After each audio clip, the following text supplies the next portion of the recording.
solução, a nosso ver. Engenheiro civil por formação, político por vocação. Nasceu em Irinepé, foi estudante, professor, empresário e hoje é uma das vozes mais experientes no que se refere à Zona Franca de Manaus.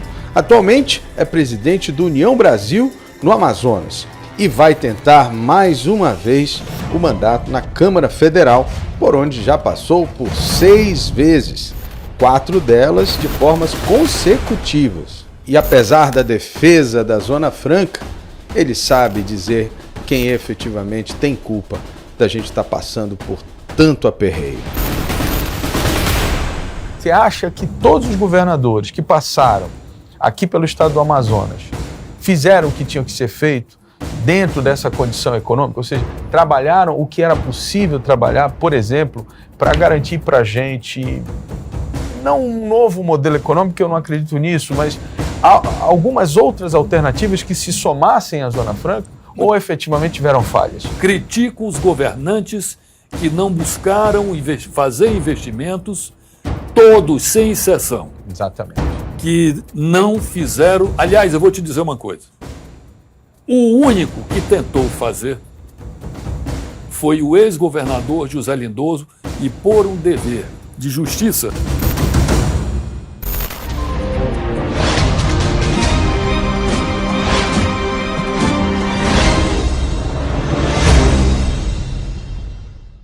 Aldenei, você começou a sua vida política e aqui, assim, num breve histórico, você teve relações políticas, óbvio, com o Amazonino, com o Arthur, né? Depois com o Wilson Lima e com o Davi Almeida agora, mais recentemente, né? Eu queria que você falasse um pouco dessa trajetória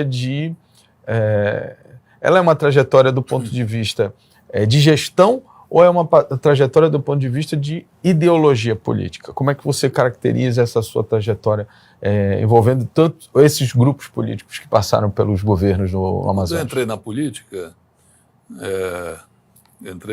política, em 1990, quando eu me elegi deputado federal, na mesma coligação, o amazoniano era candidato ao Senado e o Gilberto Mestrinho candidato ao governo do Estado. Você esqueceu de citar o Gilberto. Gilberto, Então, estivemos durante bom tempo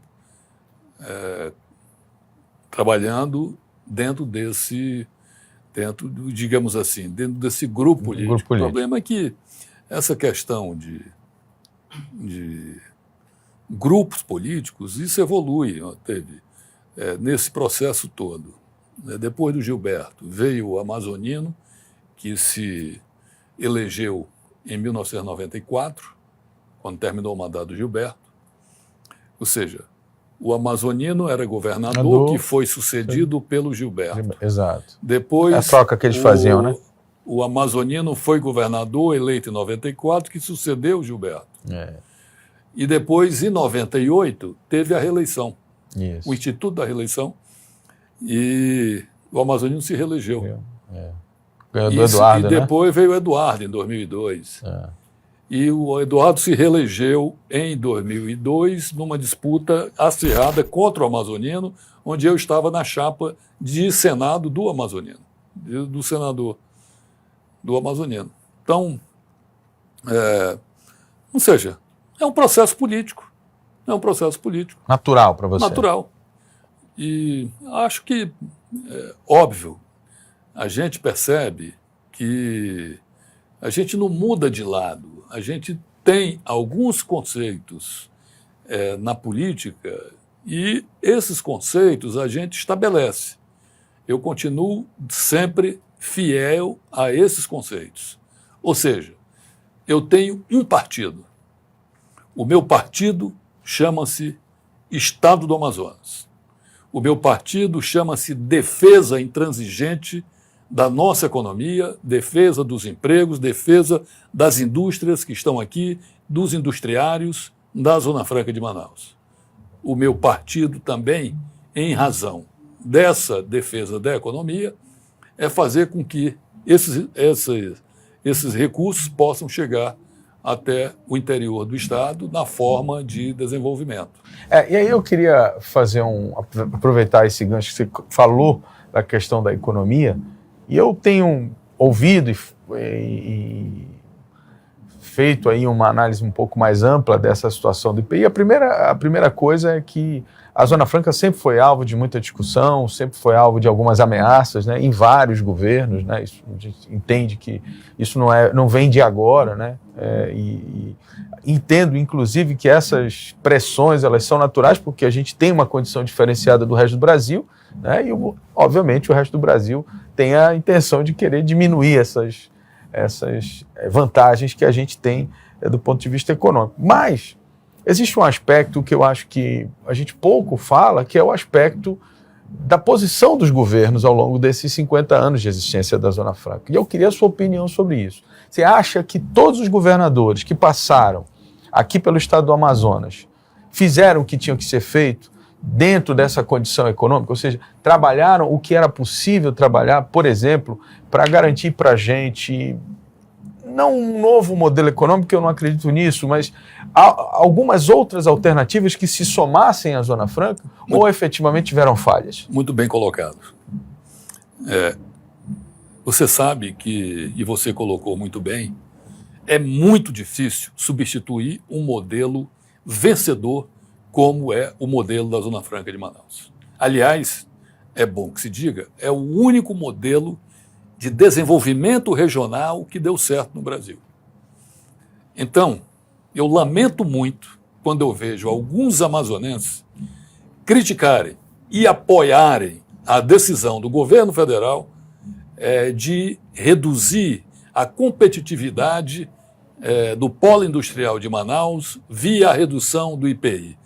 Então, lamento muito, sinceramente, porque uma coisa não tem nada a ver com a outra. Exato. Ou seja, é difícil fazer política industrial no Brasil, é difícil fazer política industrial no estado do Amazonas. E nós fazemos política industrial aqui de primeiro mundo. Agora, nós temos 55 anos, se me falha a memória, Isso. De Zona Franca. Alguma coisa podia ter sido feita? Claro que podia ter sido feito. Claro que deveria ter sido feito. E eu sou crítico, eu critico os governadores que deixaram passar todos esses anos e a oportunidade de fazer investimentos, como, por exemplo, no turismo, Exato. que é uma atividade de alto poder de empregabilidade, Exato. é uma atividade que tem uma capilaridade gigantesca e de renda alta. Exato. Nós tínhamos que ter aqui uma infraestrutura turística muito forte, uma infraestrutura turística que pudesse atrair o mundo inteiro para visitar a Amazônia. Costa Rica é um paizinho deste tamanho e que tem uma mata que não chega a ser 2% do que o Amazonas tem. Pois é. E Costa Rica vive praticamente do turismo ecológico. É um absurdo o número de visitantes que a Costa Rica, aqui da América Central, tem. E eles usam isso, eles fazem uma série... Tem uma infraestrutura turística fantástica. Eu aconselho as pessoas que queiram arranjar uma alternativa para a economia do Amazonas, visitar a Costa Rica. Eu acho que é muito importante e se quiser, eu cito mais coisas, mas eu vou ficar no turismo porque o turismo é altamente, ou é uma atividade que pode, sim, capilarizar, seja na questão de empregos, seja na atração de investimentos, seja na geração de renda para as pessoas, enfim, é uma atividade que precisa precisa colocar foco nela e nós precisamos investir. Bom, e aí eu sempre me pergunto isso, porque uma outra informação que eu obtive ao ler sobre essa questão da Zona Franca é de que nós estamos entre os 13 estados, né, mais ricos do Brasil. A gente contribui para a arrecadação federal muito mais do que outros estados, ajuda a manter outros estados, inclusive com a nossa arrecadação, recebe muito menos daquilo que a gente dá de arrecadação para o Brasil, para a federação, mas eu não consigo entender por que o Amazonas não tem essa força que deveria ter nessas discussões. O que você acha que falta, Alderney? Por que a gente é tratado dessa forma toda vez que se questiona ou que se tem uma lei que envolve questões econômicas, que sempre a nossa bancada federal, você foi deputado federal várias vezes e participou de várias discussões dessas, me recordo, e sempre foi sempre do mesmo jeito, é sempre o Amazonas, é como se fosse uma coisa menor. E quando a gente vai olhar a arrecadação, a nossa contribuição, o Amazonas é algo que é importante, né? Arrecada... Contribui com a arrecadação. Arrecada, vamos por parte. Arrecada um pouco mais da metade de toda a arrecadação federal no norte do Brasil. Olha só. Transfere para Brasília o dobro do que recebe. Transfere mais de 16 bilhões por ano no último ano. Isso. Mas transfere o dobro do que recebe. O Amazonas é um estado onde a Previdência, que aí inclui a Receita Federal, a Previdência é um dos estados onde nós temos o menor percentual de pessoas com cobertura previdenciária. Ou seja, que recebem aposentadoria. Em 3.500 dos 5.500 estados brasileiros, a maior arrecadação, a maior receita dos municípios é transferência da Previdência Social. E nós somos um dos últimos nesse quesito. Pois é, e aí a minha pergunta é por que... Vamos chegar. Então, e por que o Amazonas arrecada um pouco mais da metade de toda a arrecadação federal na Amazônia? Por causa da Zona Franca de Manaus, que é um polo industrial, que são indústrias formais, indústrias grandes, aqui ninguém engana o fisco, e que faturam muito. No ano passado foram 150 bilhões de reais, com uma carga média tributária em torno de 20%. E essa receita, ela significa algo em torno do PIB industrial, em torno de 7%, do PIB industrial brasileiro. Mas no contexto geral, nós não representamos 2% do que representa toda a riqueza gerada no Brasil. Então, veja só, nós temos dificuldade porque temos uma representação política pequena e, infelizmente, a maioria não se prepara para discutir essas graves questões que é ter um modelo único no Brasil de desenvolvimento regional com renúncia fiscal. Infelizmente, somos poucos e discutimos e defendemos pouco também. Defendemos não, que eu sempre defendi. Mas somos poucos. A bancada é pequena, são 8 deputados e 3 senadores. E que precisa mostrar. E não é só quando acontece a crise, quando acontece o problema. Eu tive 6 mandatos de deputado federal. Fora os meus mandatos de deputado federal, eu sem mandato ia para lá, para Brasília, muitas vezes em reuniões no governo, em reuniões no Congresso, ajudar a preparar leis e ajudar a resolver a aprovação de leis, apresentando emendas ou coisa parecida. Então, eu me preparei e estudei como se deve conhecer um modelo igual esse nosso, que é um modelo de seção, é o modelo que nós temos aqui, que é o único no Brasil. Eu me orgulho de ter a Zona Franca de Manaus. Antes de ser um estorvo para o Brasil, a Zona Franca de Manaus é solução para o Brasil.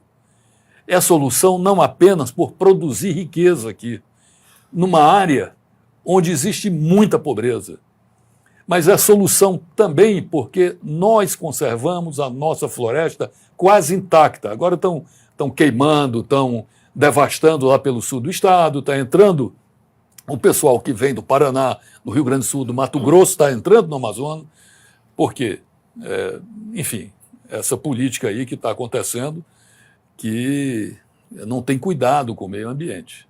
E nós temos que ter cuidados com o meio ambiente. Então, a Zona Franca de Manaus, uma das grandes vantagens da Zona Franca de Manaus também é a conservação da floresta e a preservação do meio ambiente para gerações futuras, porque nós não conhecemos a riqueza que nós temos na nossa biodiversidade. E nós precisamos deixar, pelo menos, guardada para quem for explorar isso, para quem for estudar, para quem descobrir os medicamentos que estão aí, que ainda não foram descobertos. Enfim, isso é uma outra atividade, oportunidade, né? Oportunidade que nós poderemos ter com fármacos, que é uma coisa que não tem limite. Mas onde é que está a pesquisa? Onde é que está a pesquisa? Esse tempo todo não foi feito, Nós temos aqui aquele centro de biotecnologia lá da Suframa, que antes do governo... Fernando Henrique, na verdade. Antes do governo Bolsonaro, estava se desenhando uma formatação para explorar aquele centro e, de repente, junto com 11 entidades, com INPA, com se a juntando Fundação para Amazônia assumir, Sustentável, UEA, Universidade Federal, enfim, 11 entidades. De repente, entrou a nova gestão, a primeira coisa que fizeram foi desfazer o que estava já encaminhado, pronto praticamente para iniciar. E nós temos até hoje um centro de biotecnologia, já com equipamentos em desuso, sucateados, né? E não se fez nada. Vai ver o que esse país aqui, o que a Colômbia faz em termos de pesquisa, vai ver o que a Costa Rica faz em termos de pesquisa da floresta tropical, o que o Peru faz, e nós perdendo tempo aqui com briguinha, com bobagem, desmontando aquilo que já estava praticamente pronto para começar a funcionar, com esses institutos todos aí que eu acabei de mencionar. É lamentável. Então, eu entendo que nós temos que buscar, sim, soluções para as questões da nossa região, da nossa economia, e que nós precisamos ter orgulho daquilo que nós temos e não tratar como uma coisa pequena, como você disse. Não é pequeno. A Amazônia é gigantesco, o Amazonas é gigantesco. E por oferecer todo esse banco de oportunidades que nós temos que explorá-lo. Mais uma vez, critico os governantes que não buscaram fazer investimentos, todos, sem exceção. Exatamente. Que não fizeram... Aliás, eu vou te dizer uma coisa. O único que tentou fazer foi o ex-governador José Lindoso, e por um dever de justiça, nós temos que mencionar isso. Okay. Inclusive, o teu tio, Joaquim Corrado, foi secretário de planejamento dele. Exato. E acho que foi secretário de planejamento. Casa Civil, alguma coisa assim. Casa Civil, coisa assim. O José Lindoso, ele, na lei de incentivo das indústrias, tinham vários detalhes. Um deles é que a empresa, para receber o benefício total, que não era 100%, obviamente, mas para fazer jus àquele limite, tinha que investir no interior do Estado. E as empresas estavam indo para o interior do Estado quando veio o Gilberto. E aí acabou. Em 1982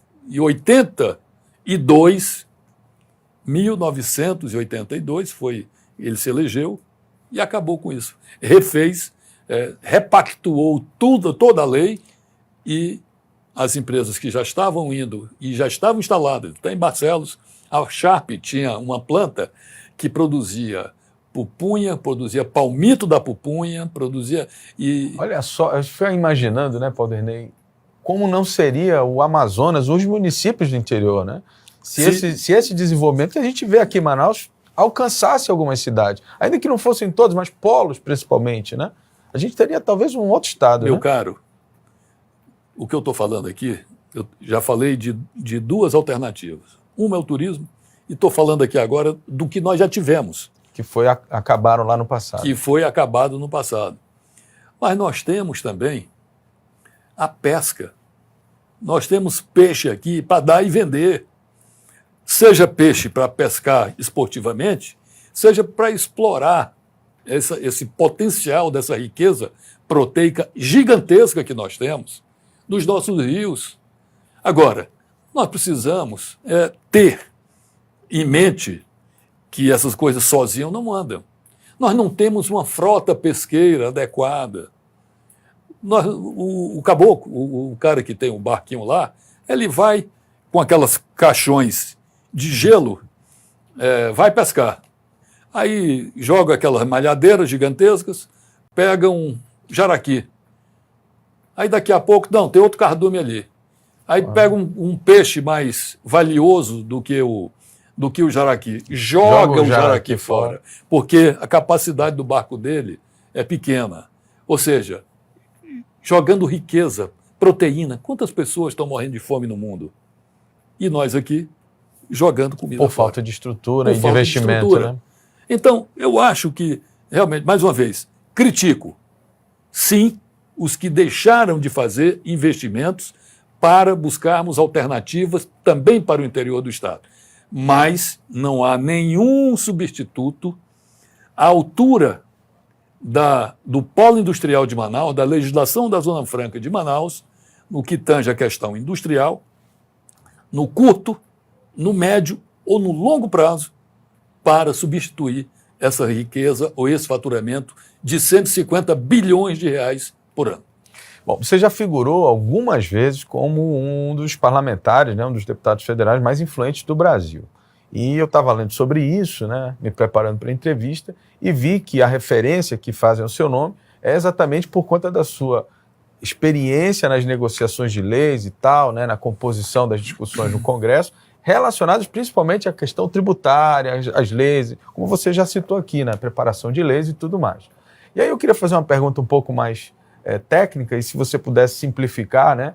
Porque uma confusão que ficou na cabeça das pessoas em relação a essa questão de redução de imposto, né? A gente falou aqui, o IPI reduziu de forma linear no Brasil, quer dizer, num primeiro momento, quer dizer, qualquer cidadão que tem aquele parco conhecimento, né? Tipo, reduziu o imposto, estamos ganhando, tá ótimo, né? Vai reduzir preço, vamos ficar bem, vai ter aquecimento da economia e tal. Porque é de fato assim, não é? O que efetivamente essa redução de imposto ela significa para o brasileiro, né? Para o Brasil principalmente? Ela é boa, ela não é, Paulderney, efetivamente? Eu estudo o sistema tributário há mais de 30 anos. Eu aprendi muito na prática, lendo, ouvindo e participando de discussões. Eu aprendi com ministros de Fazenda, eu aprendi com secretários de Receita Federal, eu aprendi com doutores em economia, eu aprendi com muita gente. E eu já estou com um bocado de tempo aí na estrada. É verdade. E uma coisa eu te garanto. Bom, primeiro vamos explicar essa história do IPI aqui na Zona Franca de Manaus.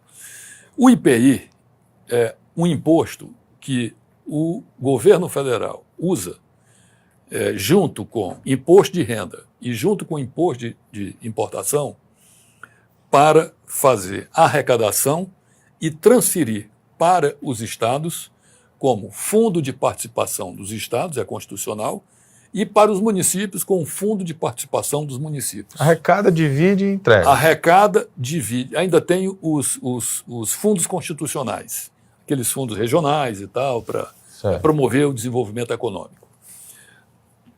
Entrega, fica com a parte da União e entrega para estados e municípios e para os fazer as suas políticas para fazer essa transferência. O IPI é um imposto que o governo federal usa para fazer a regulação. Então, regulatório, digamos assim. Aumentou o preço de tal, reduz o imposto. Diminuiu, aumenta. O IPI aqui em Manaus Sempre foi zero, né? é isento. É zero, não tem, né? Isento. Tem uma diferença de zero já para me isento. já me explicaram isso. Olha, não é zero, é isento, é diferente. É muito melhor. A isenção é melhor. Já me explicaram Porque a isso. isenção, eu vou explicar a diferença. A isenção enseja transferir crédito do imposto que não foi pago. É o caso de Manaus. É o caso de Manaus. E a alíquota zero não transfere. Perfeito. Tá certo? Está explicado. Então, veja só. Manaus tem essa grande vantagem. A isenção do IPI e a redução do imposto de importação. Este governo, ele decidiu reduzir o IPI. Agora, qual é o objetivo de reduzir o IPI? Segundo, eu mesmo ouvi publicamente declaração do Paulo Guedes. Os estados estão abarrotados de dinheiro. Os municípios estão abarrotados de dinheiro. Então, vamos reduzir o repasse. Tiraram 20 bilhões dos fundos de participação. A redução do IPI é de 20 bilhões. Você acha que o objetivo é esse? Ele falou Certo. publicamente. Publicamente. Além do mais, ele é a favor da internacionalização da indústria, ou seja, não a nossa indústria vender para fora, mas a nossa indústria fechar e trazer o produto de fora. Perfeito. Com preço menor. Só que reduzir imposto no Brasil, e aqui essa prática, eu te garanto que é assim, e volto a dizer, a prática no Brasil é essa. Quando reduz imposto, o empresário faz margem de lucro e enfia a diferença no bolso e não reduz o preço do produto que ele fabrica. Isso, inclusive, eu acho que o Estadão já deu uma matéria falando disso, que passado esses 2 meses, no Brasil não se viu nenhuma redução. Qual foi o benefício? Não teve redução. Mas isso é assim. Eu estou te falando que eu convivo com isso há mais de 30 anos no Congresso Nacional e discutindo com essas figuras todas, que são especialistas, e vivendo isso na carne. Não reduz o preço. Os caras botam no bolso essa diferença. Entendi. Então, o que é que o Brasil está ganhando com isso? Criando o caos aqui, em Manaus. As empresas aqui já não pagam o imposto. Custava o cara excepcionalizar os produtos produzidos em Manaus. Bom, né? Já Custava. não ia mudar nada aqui, né? Não ia mudar nada. E não ia mudar nada também para o resto do Brasil, já que esses produtos só são produzidos aqui. Agora, um segmento como de informática, por exemplo, um segmento de informática que tem uma lei em Manaus, 8387, que eu fui o relator em 1991. Essa lei vige até hoje, com algumas alterações, mas mantendo as originais, que em 2000 e 2001 nós fizemos uma nova lei, e aí eu coloquei uma lista de produtos que não seriam alcançáveis pela lei de informática, senão já tinha ido tudo embora daqui. Graças a essa lista de produtos que eu coloquei na lei, nós mantemos ainda o segmento eletroeletrônico aqui e outros segmentos que passaram tudo para ser informática. Um televisor, uma tela dessa aí. Era bem de informática. É bem de informática, claro que é. Você interage com ela. Isso. Mas, para efeitos da lei, não é bem de informática, é por isso que nós ainda temos o nosso polo de TV a cores aqui e tudo mais. Perfeito. Por isso, está lá na lei, vai lá buscar minha autoria. Aí, olha só, o IPI, que aqui já é isento, não custava nada manter. Tirar, fazer a excepcionalidade dos produtos aqui produzidos. O Brasil não perde nada. O cara já não paga nada. E aqui, efetivamente, há uma redução de preço. Veja quanto custa uma tela dessa de televisão num supermercado de Manaus e veja quanto custa uma tela dessa num supermercado dos Estados Unidos. É o mesmo preço em dólar. Pode transformar. É o mesmo preço. Se não fosse isso, nós estávamos com um preço de televisão 50% mais caro do que se compra nos Estados Unidos ou em outro lugar. Então, nós precisamos ter muito cuidado com isso. O governo federal errou. O governo do presidente Bolsonaro errou. Bolsonaro, eu conheço, chegamos juntos na Câmara Você dos foi Deputados. parlamentar com ele, né? Chegamos juntos no mesmo partido, PDC, na eleição de 1990. Éramos da mesma bancada. Eu, ele e Eduardo Braga. Éramos deputados juntos, na mesma bancada do PDC. Conheço o Bolsonaro há 32 anos. O que você acha? Você está relatando aqui uma coisa que eu acho que fica muito claro, que me parece que é uma decisão muito mais meramente política do que técnica, assim, do ponto de vista do governo. Eu não sei se é política ou se é técnica. Está equivocada. Está equivocada a política para a Zona Franca de Manaus e está equivocada a política industrial do Brasil, que esse pessoal está fazendo. Primeiro, acabaram com o Ministério da Indústria e Comércio. Acabaram com o Ministério do Planejamento. Hoje fica aquele aglomerado em torno do Ministério da Economia e ninguém sabe quem manda, ninguém sabe quem trata do que, só esse Paulo Guedes é que toma essas decisões, ou que é porta-voz dessas decisões, e sabe lá quais as razões que esse cara toma essas decisões, e a gente não vê os preços baixarem ou a vida do brasileiro melhorar. Muito pelo contrário, a vida está piorando. Bom, agora vamos sair um pouquinho da questão da economia, vamos falar um pouco da legislação trabalhista, porque eu li que você participou da reforma de 2017, eu acho que é isso, você votou, né?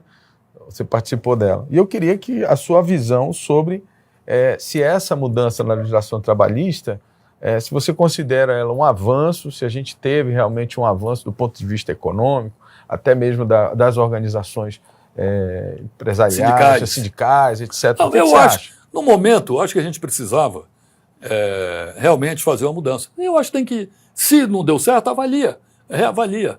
Eu acho que nós estamos aqui para discutir todas essas questões. E eu estou me colocando à disposição para rediscutir todas essas questões aí para a gente fazer essa reavaliação. Perfeito. Bom, vamos falar um pouquinho agora de política mesmo, né?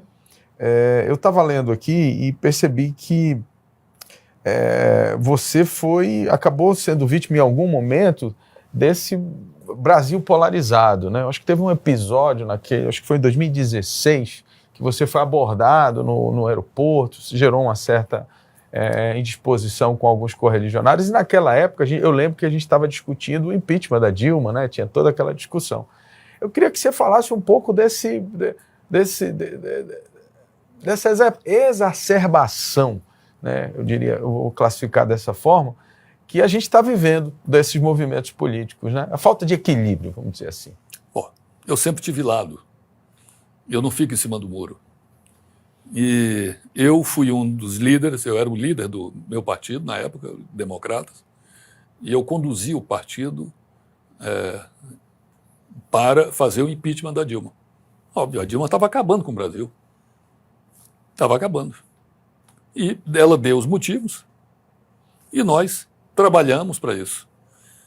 Ocorre que as pessoas, havia os núcleos que não gostavam. E eu, como líder, eu tinha muita visibilidade nacional.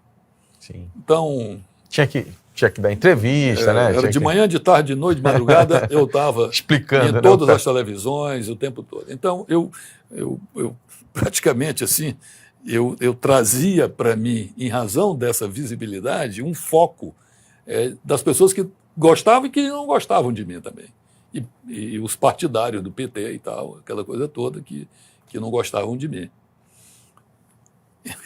Então, às vezes, eles me agrediam dentro dos aviões, com palavras, obviamente. Claro, né? claro.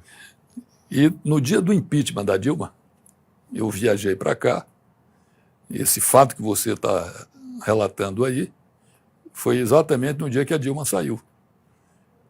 Nós já tínhamos votado há muito tempo o impeachment dela, acho que foi no dia que ela saiu. Aí foi afastada, né? Foi afastada, porque tem os 90 dias lá, né?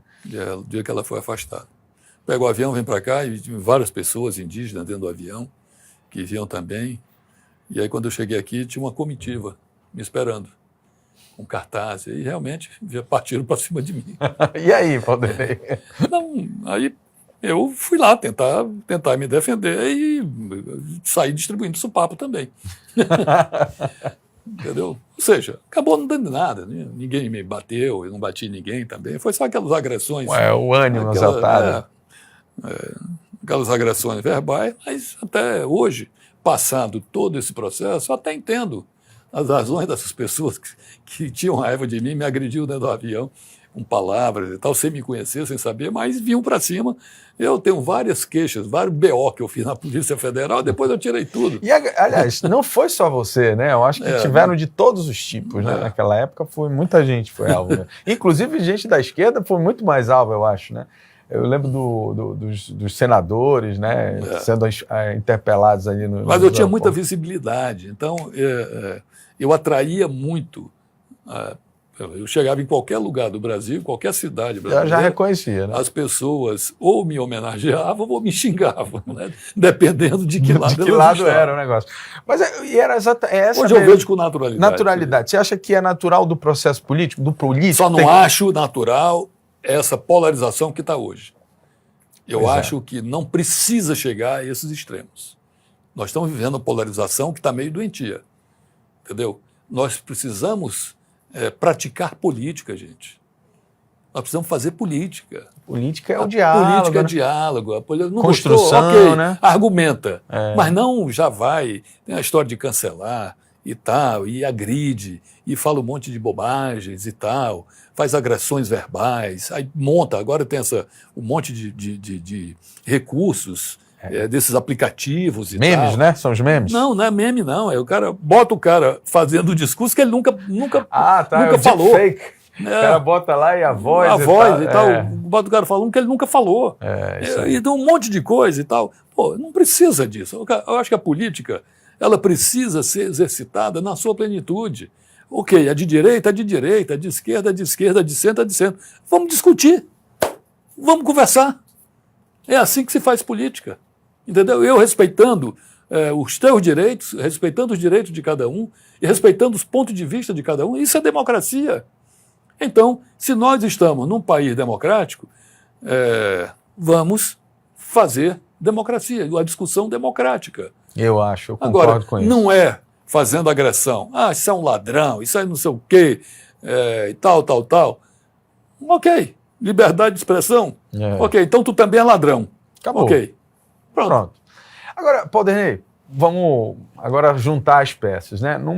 Naquele momento da Dilma, né, você participou, como você disse, ativamente para conduzir ao processo do impeachment, o que culminou, obviamente, né, na ascensão dessa direita no Brasil, porque aquele processo, de certa forma, credenciou esse outro movimento a assumir aquele espaço que vinha sendo ocupado pela esquerda no Brasil. Ponto. Né? E isso foi construído exatamente naquele imbróglio ali. Passado esses quase 4 anos do governo de direita, né? E aí a gente volta a ter a candidatura de talvez o principal líder da esquerda, que é o Lula. Aí eu lhe pergunto, hoje, analisando desde aquela época, né, da condução do Brasil naquela época pela esquerda e depois desses 3 anos da direita, né, você hoje mudaria de opinião em relação ao que a esquerda representou para o Brasil? Não mudaria, não. Infelizmente, o governo do PT estava acabando com o Brasil. Como desmontou tudo aquilo que a gente tinha feito, até dos ganhos que a gente tinha feito. O primeiro governo do Lula foi excelente. Seguiu o protocolo do governo do Fernando Henrique, governo que eu apoiei, os 2 governos que eu apoiei. E seguiu o protocolo, você vê que o Brasil mudou. Sim. O Brasil mudou. Plano real, né? Aquela coisa toda. O Brasil era outro Brasil. Nós subimos de patamar, nós mudamos de patamar. Veio o Lula e o primeiro governo do Lula foi com o mesmo conceito social-democrata do PSDB. Eu não era do PSDB, nunca fui do PSDB, eu era do PFL. PFL. E depois Democratas. Democratas. E quero te dizer que até o primeiro governo do Lula foi bem, mas veio a história do mensalão no primeiro governo. Sim. E aí, para resolver a vida dele, ele acabou cometendo os vários equívocos que acabou na história do mensalão, né? Entendi. E aí ganhou a reeleição, não quiseram fazer o impeachment do Lula, veio a reeleição. Tinha elementos na época? Tinha, claro que Se discutia isso? Né? Claro que tinha. Claro que tinha os elementos. Isso do primeiro para o segundo do Lula? Do primeiro mandato. Olha só. Você não se lembra do mensalão, não? É porque eu lembro do mensalão, mas não lembro disso Mensalão, a compra de partidos, Sim, a compra sim, de deputados. Dos deputados, eu lembro. Eu mesmo denunciei várias vezes. É o Marcos Valério, né? Marcos Valério e outros lá que faziam aquela operação lá. Lembro. Não, o que eu digo é assim, se isso de alguma forma chegou ao nível de discutir o impeachment. Chegou-se ao nível de discutir e decidiram não. O pessoal, mas eu nem participava disso, porque, enfim, Fernando Henrique e outros, né, acharam por bem deixar o Lula em paz, ia terminar o mandato, não tinha mais condições de se reeleger e deu no que deu. Não só se reelegeu, como elegeu a Dilma. E reelegeu depois, se reelegeu a Dilma depois. Mas o Brasil já estava, no segundo mandato do Lula já foi descendo a ladeira. Foi descendo a ladeira. Com aquele Guido Mantega, saiu o Palocci, que não vou aqui discutir a questão moral do Palocci, mas foi um bom ministro da Fazenda. Foi meu colega na Câmara, sentava do meu lado na Comissão de Finanças e Tributação e foi um bom ministro da Fazenda. Você fala, Paulo, eu acho que isso é muito legal, porque eu acho que você fala independente de partido. Você reconhece o valor independente das coisas erradas. Quer dizer, eu acho que eu acho que o papel de um bom político, né? Você não condenar tudo, mas ao mesmo tempo saber reconhecer. Claro, a minha visão é essa. Veio o Guido Mantega depois para substituir acho que foi Guido Mantega que substituiu o Palocci. Eu não lembro. Não me lembro agora, mas enfim. Aí depois degringolou. Aí foi degringolando. Aí começaram a fazer... Por que você disse que a Dilma estava acabando o Brasil? A Dilma estava acabando o Brasil porque ela começou a fazer heterodoxia na economia. Você nem imagina as loucuras que esse pessoal fazia. Eu nem imagino. Pois é. Não adianta aqui. A palavra é difícil. Eu vou fazer aqui uma lista e vou gastar o tempo todo. Você dá um exemplo só, Paulo, assim, só para a gente ter uma ideia assim, das loucuras. Assim. Gastava mais do que devia. Gastava mais do que estava no orçamento. Sabe por quê? Um dos principais motivos que ela foi cassada, não observava a lei orçamentária, mandava decretos abrindo crédito orçamentário sem número, sem registro, sem número de decreto, abrindo crédito orçamentário. Isso é crime. Ela fez isso por 5 vezes e eu apresentei o crime.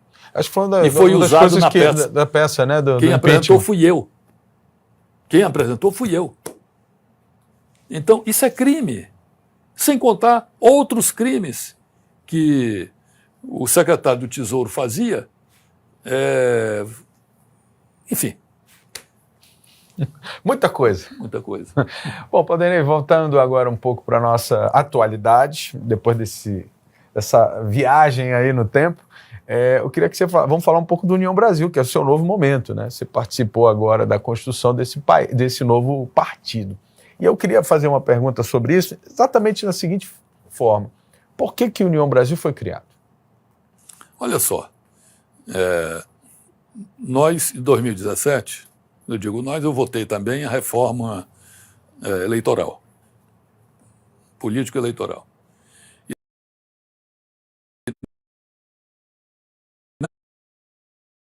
Nessa reforma político-eleitoral, nós extinguimos a possibilidade de coligações partidárias. Nós criamos o que se chama barreira, como é que chama lá? Cláusula de barreira. Cláusula de barreira, cláusula de desempenho. E isso foi em 2017. 2018 não entrou. Valeu. Não valeu, porque deixamos para frente. Aí foi testado em 2020. Em 2020, é verdade. 2018 não entrou, foi em 2020. Foi a primeira vez, né? É isso aí. E esta eleição agora é a primeira que nós fazemos sob a égide dessa lei que nós votamos lá em 2017. Então, sem ter como fazer coligações, óbvio, e também não dá para ter... Federação, né? Não dá para ter no Brasil uma quantidade de partidos que nós temos hoje. 30 quase 40 partidos nesse espectro político brasileiro. Quantas, digamos, ideologias tem? Nem tem, né? Tem ideologia assim. É um monte de... Então, enfim. 30 e quase 40 partidos. Quase 30 representados na Câmara, no Congresso Nacional. Quase 30. Dá para conviver com isso? Não dá. Não dá. Então nós fizemos essa lei exatamente para reduzir e enxugar o número de partidos. Porque tem outro detalhe, tem muita gente vivendo às custas de partido. Assim, vende, né, o partido no período eleitoral, essa coisa toda. Tem muita gente, inclusive nacionalmente, e tal, de vez em quando não é preso e tal. Bom, aí... para acabar com isso, nós fizemos essa lei. Aí foi chegando perto, não tinha o Instituto da Federação. Aí uns amigos nossos, olha, que tal a gente fazer uma fusão? Que precisava arranjar uma saída. O PSL propôs, nós aceitamos. E fomos trabalhando. É fácil? Não é fácil. Tanto que foi a única fusão que aconteceu, foi PSL Democrata. E ela está bem resolvida já internamente? Podendo assim, as posições? Tá. Porque, querendo ou não, são várias lideranças ali, mas né? está resolvido já. Está resolvido. Tem um estado só que não está ainda resolvido, que é o Maranhão. Só um estado não ficou resolvido. O resto está tudo resolvido. Daí o problema deu. Chega para lá e tal, joga todo mundo no mesmo espaço. Vai buscando seu espaço. Cada um quer se encaixar ali, pois né? Então, tivemos vários problemas, tivemos defecções, colegas nossos, históricos nossos do partido, tiveram que sair para se acomodar em outros partidos também, porque não tinha, enfim. Não cabia. Não cabia. E então nós chegamos a essa fusão. Fizemos o maior partido do Brasil. Temos agora, acho que são 55 ou 56, sobraram 55 ou 56 deputados federais. E eu espero que a gente consiga eleger em torno de 60. Agora, a União vai ter candidato à presidência? Porque assim... Vai, é o Luciano Bivar. Nós já decidimos na reunião da executiva do partido, que eu participo também, eu sou da executiva nacional, participei de uma reunião onde, por unanimidade, nós votamos apresentar o Luciano Bivar como nosso candidato. Mas isso, de certa forma, desmonta um pouco esse projeto que eu vejo circulando nacionalmente, de montar um centro ali mais organizado. É muito difícil. Quem é que conseguiu se viabilizar no centro? Alguém? Ninguém, né? Então, se ninguém conseguiu se viabilizar, nós não somos o culpado por apresentarmos a candidatura do Bivar, que tem traço. Tem traço. Tem partido. É o maior partido. Mas o Moro não está lá? O Moro está. E aí a minha pergunta, o Moro foi para lá para desmobilizar uma possibilidade eleitoral ou ele foi para lá porque o União tem um projeto para ele? Eu acho que o Moro devia ter ficado no Podemos. Se o Moro fosse candidato, eu tinha uma propensão muito grande de votar nele. Mas ele veio para o partido, não foi por uma ação minha. Ele veio no partido por ação de deputados, talvez até o próprio Bivar tenha entrado nisso, mas sobretudo de São Paulo. Então foi desmobilizar o rapaz, né? Mas a ideia era que ele fosse candidato, de repente deixou de ser. Isso é política. Não, sim, não estou dizendo que é errado, né? Se ele tivesse no Podemos, só que a gente... acho que se ele tivesse... Isso aí eu também não participei. Claro. Quando para o Bivar ser apresentado como candidato, os deputados, a unanimidade do partido na Câmara, apresentaram uma moção apresentando o Bivar, querendo o Bivar candidato. A bancada do partido apresentou, todos assinaram. Aí não tem como contestar, aí, né? O líder... O colegiado é superior. O líder, né, levou para a reunião da Executiva Nacional, que eu estou te dizendo, e leu a moção. Entendeu? Leu a moção. Então, e aí... Não tem, né? Não tem fazer como. O quê? Bom, Paulo Dernet, a gente está chegando ao final aqui da nossa entrevista. queria, antes de mais nada, agradecer a sua participação aqui conosco e desde já desejar boa sorte aí, você que é pré-candidato, né? E um bom pré-candidato, diga-se de passagem, né? Pela experiência e pela contribuição que você já deu. E eu acho que a entrevista, mais do que nunca, ficou claro nisso aqui, né? Obrigado aí pela participação. Obrigado, Corrado. Boa sorte. Boa sorte para o Joaquim também, que se restabeleça logo aí desse problema de saúde dele. E, se Deus quiser, estarei à disposição aí dos nossos concidadãos com meu nome na próxima eleição para avaliação de todos. Eu quero dizer a todos que estou fazendo isso, tenho 67 anos já, mas sou jovem em tudo, continuo estudando, continuo lendo, continuo trabalhando, mantenho todas as minhas relações institucionais em Brasília e conheço cada palmo do Congresso Nacional, conheço cada palmo do chão de Brasília, dos ministérios, de Presidência da República, de ministério, dos outros poderes também. Se eu estiver em Brasília como representante do Amazonas no próximo mandato, não chegarei como um principiante que vai precisar de guia para levar para o lugar. Obrigado, gente. A gente volta no próximo domingo.